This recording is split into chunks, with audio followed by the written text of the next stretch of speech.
Niekedy tie najfascinujúcejšie objavy vlastne nezačínajú v nejakých špičkovo vybavených laboratóriách s obrovskými urýchlovačmi častíc, To je pravda. ale začnú úplne obyčajnou a proste možno až detsky jednoduchou otázkou.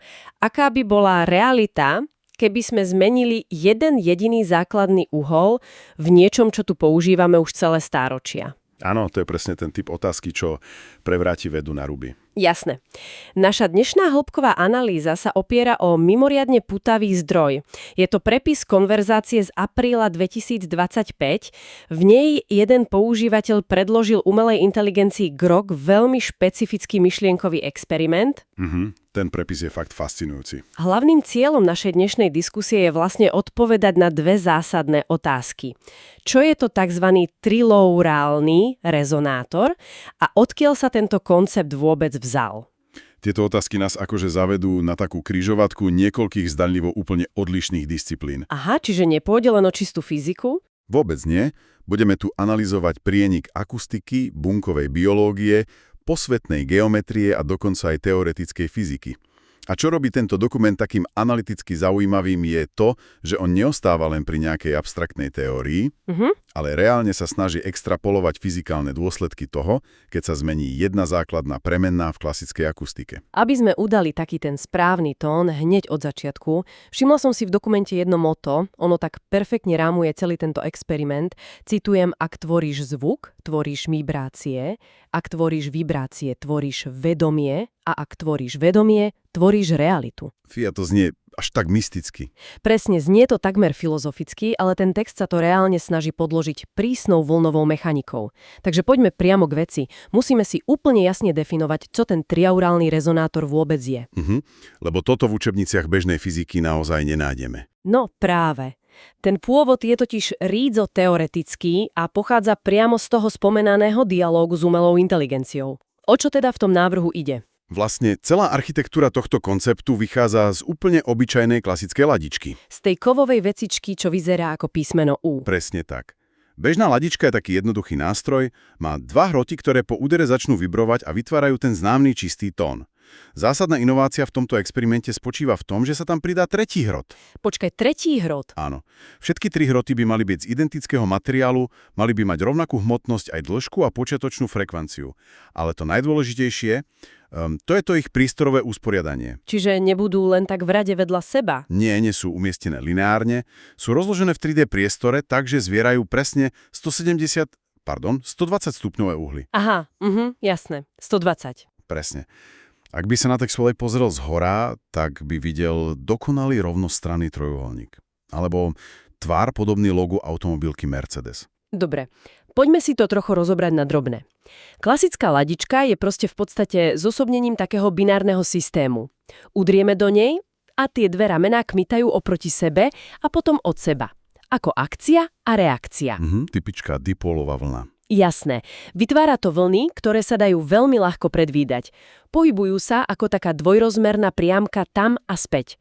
Lenže ak pridáme tretí hrot presne pod tým 120 stupňovým uhlom, fyzika tých vln sa predsa musí úplne radikálne zmeniť, nie? Jednoznačne. Vlny z tých troch rôznych zdrojov sa musia zrútiť do jedného spoločného stredu. Ako vôbec ten dokument vysvetľuje ten moment, keď sa tie tri akustické tlaky zrazia? Lebo ja predpokladám, že to nevytvorí len proste nejaký hlasnejší zvuk. Čo je tu skutočne fascinujúce, je tá samotná matematika toho javu. Pri klasickej ladičke, ako si hovorila, dochádza k vytváraniu dipolovej vlny. Ale pri usporiadaní do 120 stupňov ten dokument opisuje vznik tzv. Tripolárneho akustického poľa. Tripolárne pole to znie dosť komplexne. Keď sa tie tri vlny stretnú uprostred, vôbec nedochádza k deštruktívnej interferencii. To v preklade znamená, že sa navzájom nevyrušia a nevznikne tam ticho. Aha, čiže sa to celé nejako spočíta. Presne. Kvôli tej dokonalej symetrii toho trojuholníka tam dochádza ku konštruktívnej interferencii, ale tá nahromadená energia nemôže uniknúť nejako lineárne von. A čo teda urobí? Namiesto toho sa proste ohne a začne rotovať, čím vo voľnom priestore vytvára tvar toroidu. Pre lepšiu vizualizáciu hovoríme proste o tvare obrovskej zvukovej šišky, ako taký donát. Dokonalé prirovnanie, áno. Ak by sme teda mohli nejako vidieť zvuk, vyzeral by ako taký pulzujúci, rotujúci prstenec energie. uprostred ktorého je akési pomyselné oko hurikánu. A práve v tomto strede by podľa všetkých pravidiel tej mechaniky musela vznikať obrovská hustota tlaku, že? Tá úvaha o oku hurikánu je naozaj trefná. Ten geometrický stred medzi tými troma hrotmi tam funguje ako taký ohniskový bod. Kým tie steny toho toroidu tvoria uzavretú slučku, kde sa vlna neustále recykluje a obieha ten centrálny bod. Je miestom úplne extrémnej kompresie. Je to proste veľmi dynamický a vysokokoherentný systém. Čiže sa to tam drží. Áno, tá energia tam nestráca na svojej intenzite tak rýchlo, ako pri takomto bežnom šírení zvuku po miestnosti. Tu sa mi tak prirodzene vynára otázka, prečo takýto nástroj niekto nevymyslel a nevyrobil už pred 100 alebo 200 rokmi, lebo ľudia predsa pracujú s kovom a zvukom od nepamäti. Prečo sa akustika, povedzme veci ako Helmholtz, uspokojila len s ladičkami s 2 hrotmi? Príde mi to ako taká obrovská slepá škvrna v našom doterajšom bádaní. Text to veľmi pekne analyzuje cez prízmu historického vývoja. Pozri, klasická fyzika 19. storočia, kedy sa vlastne tie základy akustiky formovali, hľadala predovšetkým stabilitu a jednoduchú merateľnosť. Aha, čiže to muselo byť jednoduché na výpočet. Presne, ladička s 2 hrotmi poskytuje taký čistý stabilný tón s tou jasnou dipolovou vlnou, ktorú vieš ľahko matematicky popísať a aj izolovať. Bolo to éra takých tých lineárnych riešení. Jasné. A navyše, naše ľudské kognitívne nastavenie je dosť silne ovplyvnené našou biológiou. Sme binárne bytosti, máme 2 ruky, 2 uši, 2 mozgové hemisféry. Svet vnímame v takých tých protikladoch, ako svetlo a tma, dobro a zlo. Takže sme si v podstate postavili vedecké nástroje tak trochu na obraz nášho vlastného tela. Presne tak. Pridanie toho tretieho prvku by do toho vnieslo nelinearitu, s ktorou si tá vtedajšia veda proste bez pomoci nejakých moderných počítačov nevedela poradiť. Skúmať komplexné trojrozmerné rotujúce vlny len tak s perom a papierom bolo asi naozaj nemožné. Bolo by to šialene zložité, áno. Dobre, ale teraz, keď už chápeme tie teoretické základy, vieme, že to vytvára ten dynamický donut, dokument proste celkom logicky prechádza do oblasti biológie. Aká by bola interakcia tohto zvukového poľa so živým organizmom, keby bol napríklad priamo v jeho centre? Tu sa dostávame k takému javu, ktorý ten text nazýva vnútorná cymatika. Sumatika. Sumatika ako taká je vlastne veda o zviditeľňovaní zvuku. Možno poznáš také tie klasické pokusy, kde sa sype jemný piesok na kovovú platňu. Jasné, a keď tá platňa začne vibrovať, ten piesok tam robí tie nádherné symetrické vzory. Presne tak. A dokument navrhuje takú myšlienku, že ak by sa ľudské telo, ktoré je proste primárne zložené z vody a rôznych tekutín, ocitlo priamo v centre tohto triaurálneho poľa, ten tlak by vytváral podobné vlny priamo v nás. Priamo vo vnútri organizmu. Áno, v krvi, v lymfe. Takže čo to všetko vlastne znamená? Lebo tu musíme byť opatrní, aby sme nespadli do nejakých ezoterických fráz, čomu sa určite chceme vyhnúť. Jasné. Zvuk je predsa len v konečnom dôsledku nejaké mechanické vlnenie, je to len fyzický tlak. Ako vôbec ten dokument racionálne argumentuje, že proste čistý akustický tlak môže reálne reštartovať nervový systém alebo ovplyvňovať bunky. Ono ten mechanizmus, na ktorý sa text priamo odvoláva, je pomerne dobre vedecky zdokumentovaný proces, známy ako mechanotransdukcia. Mechanotransdukcia, aha. Úplne zjednodušene povedané, ide vlastne o schopnosť buniek prevádzať mechanické podnety z vonkajšieho okolia na chemické a elektrické signály vnútri bunky. Rozumiem. Bunkové membrány totiž vôbec nie sú len nejaké statické obaly. Sú plné rôznych mechanoreceptorov. A keď na ne narazí takáto špecifická cyklická kompresia z toho toroidu, membrána sa doslova fyzicky napne a uvoľní. Čiže sa hýbe. Áno. A to môže spôsobiť, že sa na nej otvoria určité ionové kanály. Aha, ak to dobre chápem, tak ten zvukový tlak tam funguje ako taký miniatúrny mikroskopický kľúč. On len zatlačí na tú membránu, tá sa nejako otvorí a umožní iónom prúdiť dnu a von. Presne. A to zmení elektrický náboj tej bunky. Takže bunka takto dostane signál, že má začať niečo robiť, bez toho, aby do nej vnikla akákoľvek chémia z vonkajšieho prostredia. Výborné prirovnanie s tým kľúčom, to je presné. Tá bunková odozva je potom naozaj len priamym dôsledkom tohto elektrického posunu. A text tam ďalej veľmi zdôrazňuje, že ten konečný efekt hrozne závisí od zvolenej frekvencie ladičky. Frekvencie. Napríklad experimentuje s myšlienkou použiť veľmi nízke frekvencie, povedzme v rozmedzi od 4 do 8 Hz, čo mimochodom korešponduje s ľudskými mozgovými vlnami v hladine téta. 4 Hz to je ale veľmi hlboký zvuk. Fyzikálne áno, hovoríme tam o obrovských vlnových dĺžkach. Znamenalo by to také jemné, rytmické pulzovanie, ktoré by prechádzalo celým telom. A to by podľa hypotézy viedlo k synchronizácii nervového systému a úplne hlbokému fyziologickému upokojeniu. Lenže ten dokument, ako som si všimla, nekončí len pri takýchto nízkych frekvenciách. Zachádza napríklad aj do analýzy frekvencie 528 Hz a tá má v určitých takých tých okrajových prúdoch priam až mýtický status a často sa spája s nejakou opravou DNA. To je veľmi známa téma. My sme samozrejme len analytici tohto materiálu. My sa tu nesnažíme potvrdiť, či zvuk naozaj opravuje DNA, to určite nie. Ale chcem sa pozrieť na to, ako dokument túto myšlienku vôbec obhajuje. Aký by bol ten mikroskopický mechanizmus pri tak vysokej frekvencii? Jasné, rozumiem. Dokument k tomu pristupuje práve cez optiku tých zmenšených vlnových dĺžok. Pri 528 Hz je tá vlnová dĺžka v prostredí plnom vody podstatne kratšia. Je to zhruba nejakých 2,8 metra. Čiže sú to menšie vlny. Áno. Čo znamená, že vytvárajú oveľa komplexnejšie interferenčné vzory na menšej ploche. A ten myšlienkový experiment tvrdí, že takáto vysokokoherentná vibrácia by stimulovala tú vnútornú cymatiku na úrovni úplného zhlukovania molekúl vody. Aha, tvorili by sa tzv. Klastry. Presne, vodné klastry. Ak sa voda vo vnútri bunky štrukturuje určitým naozaj geometrickým spôsobom, ten text hypotetizuje, že to vytvorí optimálnejšie prostredie pre fungovanie mitochondrií. A to sú vlastne elektrárne tej bunky. A to by teoreticky stimulovalo zvýšenú produkciu ATP, čiže bunkovej energie. A pointa je, že práve ten dostatok energie a správna štruktúra tekutiny by potom mali bunkám uľahčovať ich bežné prirodzené regeneračné procesy. Vrátanie tej spomínanej transkripcie DNA. Presne tak, k tomuto smeruje.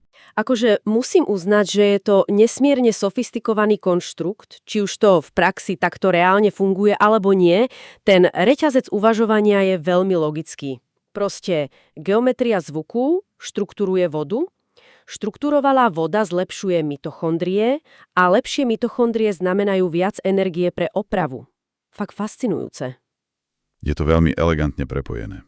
No ale ak by takáto stabilita a geometria dokázala ovplyvniť mikrosvet našich buniek, tak ten text sa celkom logicky posúva aj do makrosveta. Ak vieme vnútri toho toroidu udržať tú zvukovú energiu s nejakými minimálnymi stratami, naskytá sa tam hneď otázka interakcie s tzv. Voľnou energiou z prostredia, nie? Jednoznačne. A tento prechod od biológie k energetike si vyžaduje, aby sme sa trochu hlbšie pozreli na samotný význam toho 120-stupňového uhla. Ono totiž príroda aj chémia tento uhol veľmi preferujú, keď tvoria stabilné štruktúry. Dáš mi nejaký príklad? Dokument napríklad spomína benzénové jadro. To je organická molekula, ktorá má tvar presného šesťuholníka, kde tie uhlíkové väzby zvierajú uhol presne 120 stupňov. Táto konfigurácia tam dovoluje elektrónom ten voľný pohyb bez vzájomného rušenia. Aha. A iným príkladom priamo z bežnej techniky je náš globálny systém trojfázového elektrického prúdu. Áno, trojfázový prúd, jasné. Tam sú predsa tie fázy posunuté presne o 1/3 toho cyklu, čo je vlastne matematicky presne 120 stupňov. A to zaručuje to, že prenos tej energie je konštantný a nevznikajú tam žiadne hluché miesta. Presne. Každý motor má plynulý chod len vďaka tomu, že energia tam prichádza v takom dokonalom rotujúcom takte. A rovnaký princíp toho tzv. Toroidného zadržávania energie sa využíva aj pri návrhoch tých moderných reaktorov pre jadrovú fúziu, ako je tokamak. Tokamak, to je to obrovské zariadenie? A magnetické pole tam reálne tvorí takú obrovskú šišku, aby tá extrémne horúca plazma proste nevybuchla do stien toho reaktora, ale aby tam nekonečne rotovala v uzavretej slučke. A dokument tvrdí, že tento triaurálny rezonátor v podstate len aplikuje úplne tie isté pravidlá na akustiku. Takže tým, že energia tam nezaniká, ale obieha, dáva to zmysel? Otvára to proste dvere k úplne novým úvahám o konverzii energie. A tuto začína byť pre mňa osobne skutočne, ale skutočne zaujímavé. pretože dokument uvádza hypotézu priamo o produkcii elektriny. Hovorí sa tam o prepojení tohto akustického zariadenia s piezoelektrickým meničom, napríklad s kryštálom kremeňa. Piezoelektrický jav?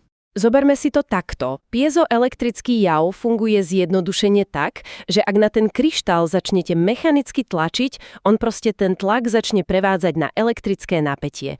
Takže ak by sme do stredu toho zvukového víru, kde je najväčší tlak, dali takýto materiál, menilo by to ten zvuk na prúd. Áno, presne to je zámerom tohto inžinierského konceptu. Ale aby toho nebolo málo, ten dokument ide vo svojich teóriách ešte o krok ďalej. Až do sféry zberu tzv. Voľnej energie z prostredia. Voľnej energie? Zaoberá sa tým, čo by ten systém vôbec poháňalo. Lebo vieš, my by sme totiž do toho rezonátora nemuseli fyzicky vôbec udierať. Text tam skúma možnosť zladenia celého tohto nástroja priamo na Schumannovú rezonanciu. Schumannová rezonancia? Aha, no tá zvyčajne osciluje, myslím, niekde okolo 7,83 Hz, že? Presne tak, 7,83. Často sa to vníma veľmi tak ezotericky, ale opäť je to vlastne čistá fyzika. Poďme si to predstaviť nejako vizuálne.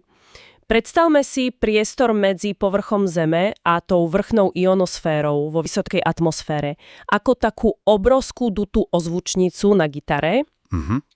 A údery bleskov, ktorých je po celej planéte milión neustále, tak neviditeľne brnkajú na túto ozvučnicu planéty. A to vytvára tú gigantickú nízkofrekvenčnú vlnu, ktorá neustále obopína Zemegulu. Takže tých 7,83 Hz je taký ten základný brum našej Zeme. Krásne si to popísala.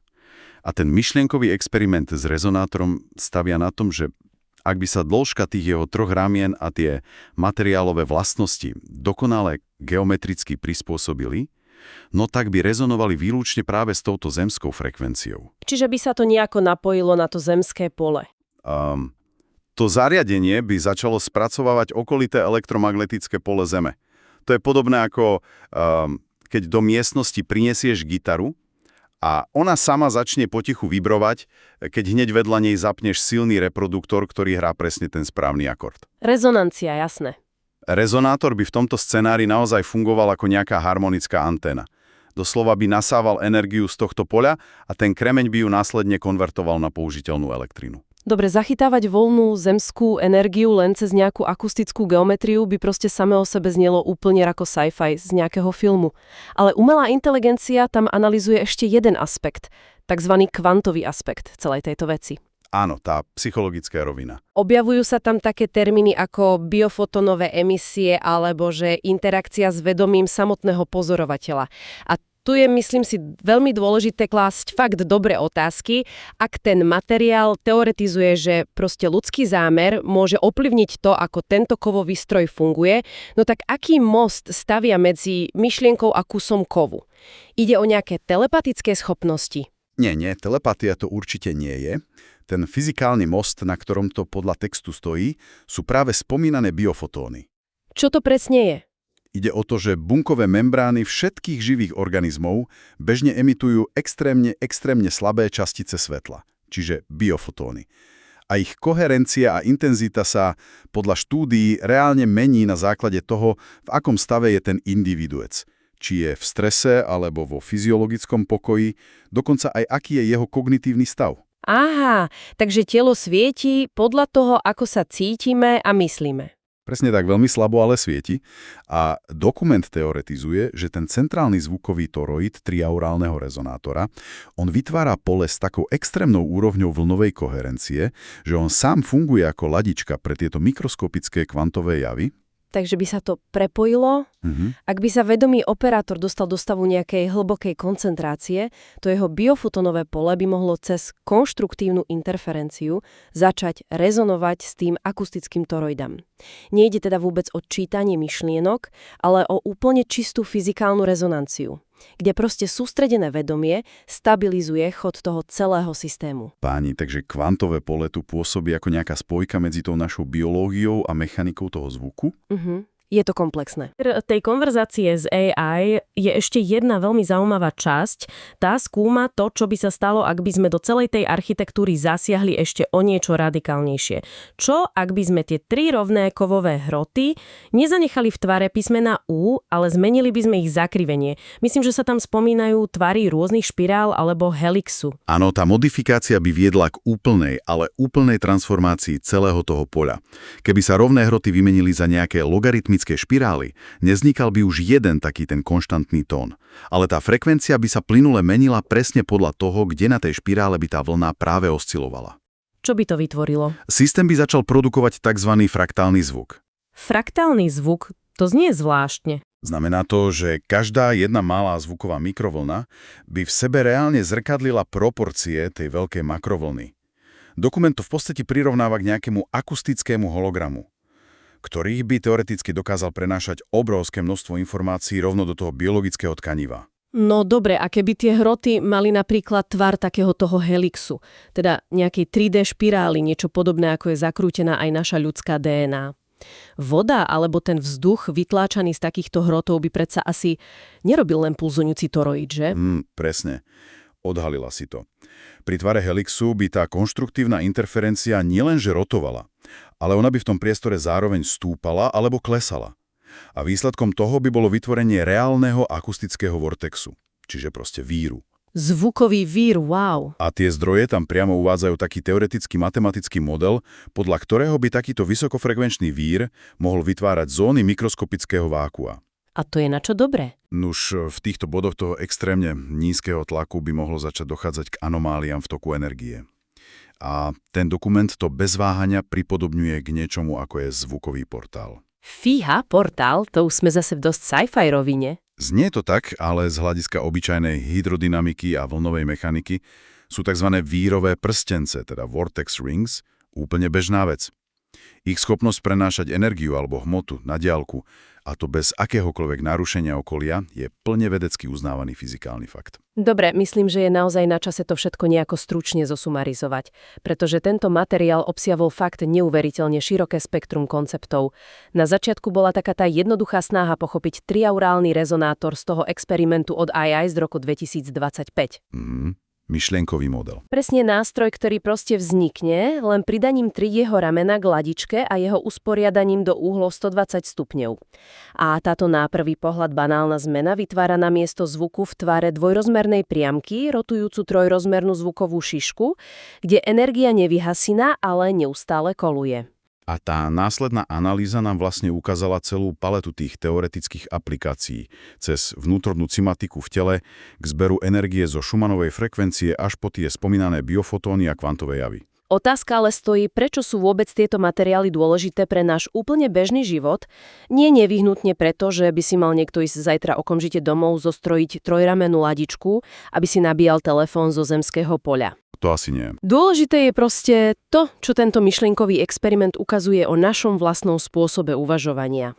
My sme sa celé stáročia pozerali na zvuk len ako na lúč. Ladička s 2 hrotmi nám slúžila perfektne. No ukazuje to, že fixácia na tie staré zaužívané mechanizmy nám môže úplne zbytočne zatvárať dvere k novým objavom. Skutočné objavy asi fakt často neležia len vo vynájdení nových materiálov, ale len v tom preskupení tých, čo už dávno máme. To je výborne povedané. Veda a inžinierstvo veľmi často narážajú len na hranice svojich vlastných historických vzorcov. Tento dokument je proste briliantnou ukážkou toho, že inovácia v tej najčistejšej forme fakt neznamená len zvyšovanie komplexnosti strojov, ale niekedy stačí iné aplikovanie prírodných zákonov, geometrie na to úplne najzákladnejšie voľnenie v priestore. Umožňuje to vidieť realitu ako nejaký prepojený systém, čo nás celkom logicky privádza k úvahe o našom okolí. Presne tak. Ak teoretická a prekvapilo vlastne triviálna zmena obyčajného kusu kovu dokáže načrtnúť plány pre vznik nejakých akustických toroidov, zber voľnej energie alebo stimuláciu buniek, tak aké iné zdanlivo úplne všedné predmety alebo nástroje okolo nás skrývajú nejaký monumentálny a neobjavený potenciál? Len a len preto, že sme jednoducho doteraz nenašli odvahu pozrieť sa na ich geometriu z trochu iného uhla. Zmena paradigmy totiž zjavne nečaká na žiadnu novú časticu z urýchľovača, možno reálne čaká len na iný tvar.